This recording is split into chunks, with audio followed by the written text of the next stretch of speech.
Do you ever feel like you're just going through the motions in your prayer life? Do you ever feel like you're just asking God for the things that you want and not really seeking His heart or His will? Well, in today's message, we're going to look at what Jesus taught about finding God's will when we pray. Jesus taught His disciples, and we as believers have the privilege of learning from Him how to pray. And He gave us the perfect example of someone who is seeking God's will in his life. Let's look at Matthew chapter 6, verses 5-13. And when you pray, you shall not be like hypocrites, for they love standing in the synagogues and in the corners of the streets that they may be seen by men. Assuredly, I say to you, they have their reward. Therefore, when you pray, you should not use vain repetitions as the heathens do, for they think that they will be heard because of many of their words. Do not be like them, for your Father knows the things you need of you before you ask them. In this passage, Jesus teaches us not to use repetitive prayers like the heathens or people of the world do. Instead, He wants us to come boldly to God and communicate with Him like we would a friend. Jesus tells us that our Father already knows what we need before we even ask Him. So why do we need to ask? Because asking is a way of acknowledging that we need God and that we need His help. It's a way of humbling ourselves before God and reminding ourselves that we're dependent on Him. Asking also aligns our will with God's will. When we ask for something,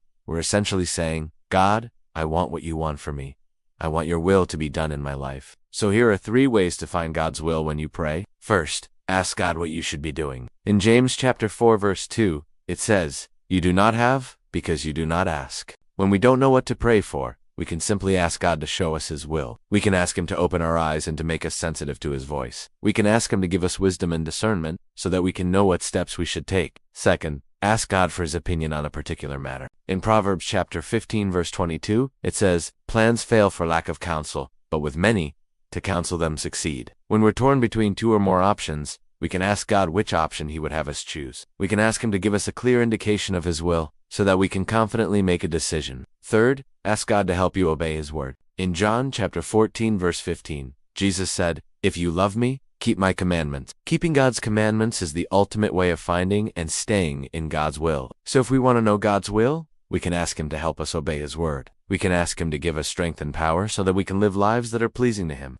Remember, God is more willing to give than any earthly father, and He desires for us to live lives that are pleasing to Him. So don't hesitate to ask God for what you need, for His will is that you should prosper and not perish.